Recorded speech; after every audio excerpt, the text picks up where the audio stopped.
Hey, it's Ano. Welcome back to another video. Another month, another video for the monthly Gacha news updates. This time, it's gonna be for October. And I know I'm kind of late a few days, but I've been busy, so I'm sorry. But hey, never mind that, because I'm here right now. Let's start with the video. To start things off, let's start with Honkai Star Rail. Now, we just got the 1.4 livestream last Friday, and it was pretty good. I especially liked how they used kind of VTuber March as the host. It was really cute. Now, let's go over the new characters first for the banners. Now, for the first half of the patch, the 5-star is going to be Jingliu, Ice Destruction, and her 4 stars are going to be Tingyun, Qingche, and Sampo. This is a pretty good banner, especially if you don't have the 4-star set. Tingyun is a pretty solid support character, and Qingche is really good in Swarm Disaster, so if you're having trouble with that, she can be a big help to you. And of course, for the DOT enjoyers out there, Sampo is a pretty good pick, especially if you have Kafka. He can clearly support her by adding more DOTs to the enemies. In terms of Jingliu, she does have a pretty interesting kit because she does have an enhanced attack also. She's kind of like the inverse of Blade, whereas Blade takes his own HP. Jingliu takes the HP of her teammates. In that sense, maybe they can work together if you have Blade. Although, personally, I'm not gonna roll on this, especially since I do have an E1 Yanqing anyway. And I know Yanqing isn't really comparable to her since Jingliu is, of course, a limited character. So it's expected that she'll have a better kit. But yeah, I mean, I'm pretty happy with Yanqing already. Rather than that banner, I'm gonna pull on this next banner, which is gonna feature Topaz. Topaz is a fire hunt, so that's gonna be a first in that combination, and I do like her a bit more since she is more of a follow-up attack kit. Since I do have Clara, I think they're gonna work well together. Now, the 4 stars in her banner, Gainafen, Sushang, and Luca. Now, Gainafen is... am I pronouncing it right? I'm not sure, but anyway, she's Fire Nihility, so she's gonna be another great support for Kafka. Since right now we don't really have a Fire Nihility / DOT. And the other ones, Sushang is a pretty solid physical hunt character. And Luca is another DOT enjoyer character since he is physical nihility and he is pretty strong, especially if you're fighting bosses. That's the banner that I'm gonna go for. But alongside Topaz's banner is the first ever rerun for this game, which is gonna feature Cele.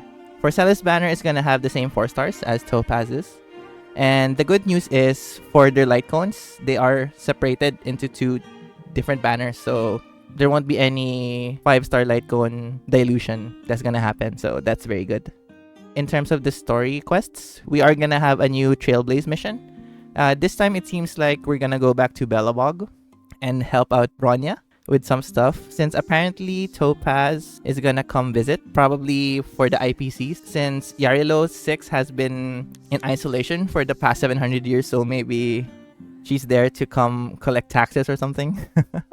Jingliu will have her own companion mission or story quest, so that's gonna be pretty good, since that means we're gonna get more glimpse to how the past of the Lofu is like, especially for her group, which is the High Cloud Quintet, if I remember correctly.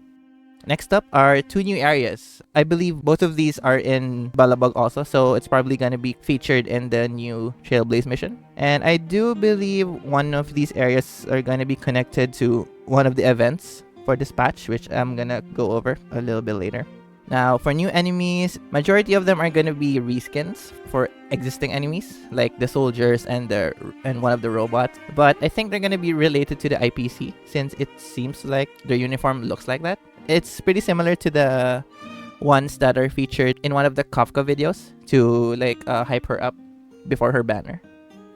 And there's also going to be a new Stagnant Shadow that's going to drop materials for fire-type characters, and I believe Topaz and Gainafen will use this, so there's no need to like pre-farm for them.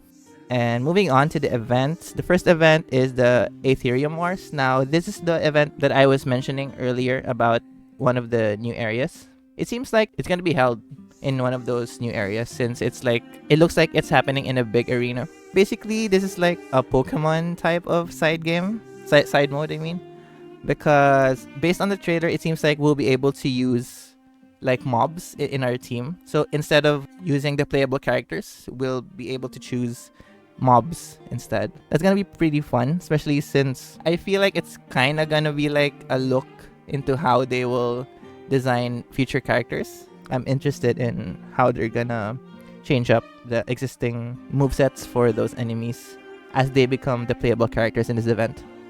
Now, the rewards here, of course, are the typical ones. There is a self-modeling resin here, so that's going to be great. And there's also going to be a 4-star selector here. The choices are between Serval, Pella, Luca, and Hook. For me, it's going to be Luca, clearly, because I already have Serval, Pella, and Hook at E6. Next one is Planar Infinity. This is basically another simulated universe event, which is pretty much welcome since I do really like the simulated universe events so far and the actual mode itself. After that, there is going to be the double drop rates for the simulated universe as per usual. We're going to also get a double drop rate for the Cavern of Corrosions, so basically for the relic drops. And for the last one, we are going to get the usual free temples that we've been getting since the start of the game. Basically, that's everything that's important in this patch, although there are going to be some new features, like we're finally getting a log for the cutscenes, which is very, very much welcome since that is a pretty basic feature in games nowadays. And just as a last note, they did mention in the HoYoLab post that 1.4 will only last for 5 weeks. Normally, a patch for this game lasts for 6 weeks, so that's going to be a change, which is pretty interesting. I wonder why they made this change. Maybe they want to adjust the scheduling for Star Rail for some reason. We're going to have to see. And yeah, that's basically it for the 1.4 Honkai Star Rail patch update. Moving on to Fate Grand Order. For longtime FGO players, October in FGO means one thing: the annual Halloween event. But before the actual Halloween event starts this year, there's gonna be a prelude event of sorts. And this is actually a pretty cool concept because the prelude to that is basically just the first 3 Halloweens mixed into one. Basically, it's just a summarized version of the first 3 Halloweens. The catch is everyone will be able to get the first 3 welfare servants. So the first 3 variants of Elizabeth is up for grabs for those that want to get them, of course. For the veteran players, it's a good way to get more rare prisms. And for the players that missed these events, it's a good way to get the OG welfare servants for these events. Especially since this happened in like year 1, 2, and 3, so quite a while back. So you can get Halloween Ellie and Brave Ellie and either of the 2 Mecha Ellie-chans. Alongside that, those servants will get their own rank up quests. So it's a good way to kind of update them into a bit of a modern standard already, since it has been a while since they've been released. Aside from that, there are going to be pickup banners for the servants that debuted during Halloween event. So that's a pretty good way to get some of the servants that you missed, like Cleopatra, since she is one of the rarer servants in the game. And yeah, the real Halloween event will start after this, but they haven't really given out the specifics yet for that. So I'll just cover it in the next monthly Gacha News Roundup. Up next is Goddess of Victory, NIKKE. The next event has already been announced in their social media. It's Dazzling Cupid, and it seems to involve the 2 new characters that were introduced in the last event, the teacher event, which is Tia and Naga. For Blue Archive players, they might look a bit familiar to you since the character archetype is also there. Apparently, they are actually graduates from the school already. So maybe that's why they became playable characters first before Ain and Zwei. But anyway, here is some info about the new event. So apparently, it's not going to be that much of a big event because it's going to run for the usual 2 weeks. But of course, it is one of those events that's going to feature 2 new characters. So the first one is Naga. You can actually check the game already for their kits and their bursts. So I'm just going to summarize that. Basically, they're kind of like the bunnies 2.0. since they do work well together, at least based on the initial impressions for their kit.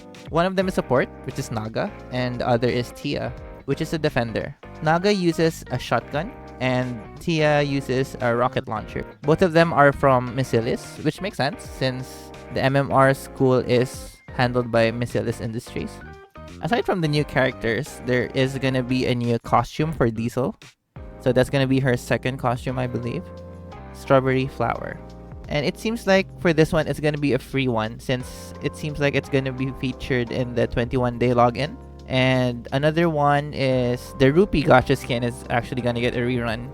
So for those that missed it and do want to get it, now's your chance to get it. Although hopefully they do introduce some changes to it. I stand by the point that the currency for the costume gacha should be crystals rather than outright paying for the currency, just to make it more accessible to everyone. We're probably gonna have another event after this, and then after that is the anniversary for NIKKE, the first anniversary. So for all the players, I do hope you think hard before you pull for the new character, since the anniversary is just right around the corner. And for sure they're gonna have another great event, since for the half anniversary they already had such a great event already. For sure the new character for anniversary is probably a pilgrim, and if you're caught up to the story, you might have an idea of which pilgrim that is. Let's think with our brain. Although of course, you know, waifu over meta still.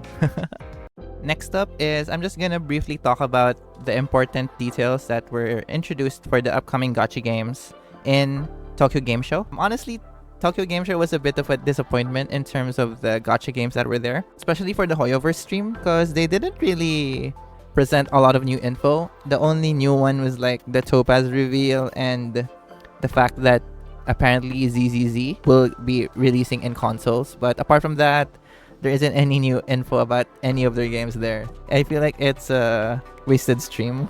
But apart from that, the other important thing that was revealed in TGS was the release date for Reverse 1999, which is going to be on October 26th. So just a few weeks away before we see it launch globally. And I'm pretty excited for that since I did enjoy the closed beta for that game.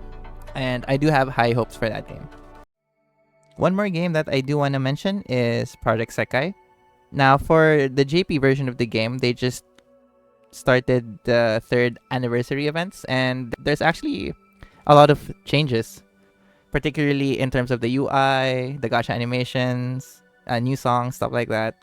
They already had a stream that revealed most of it, and it's a pretty hefty update. Personally, I'm not a big fan of the changes, but some of the changes are good, but some of the changes are pretty bad since the game right now is currently less colorful.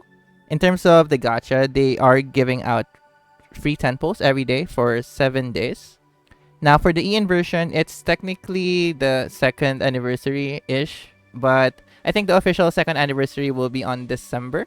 They do have a tendency to celebrate the anniversary of the JP server also. So for the EN server, there's also a bunch of free polls right now. And on both games, there are what you call a colorful festival banner where the rates for the 4 stars are much higher. So it's a bit easier to get some of them.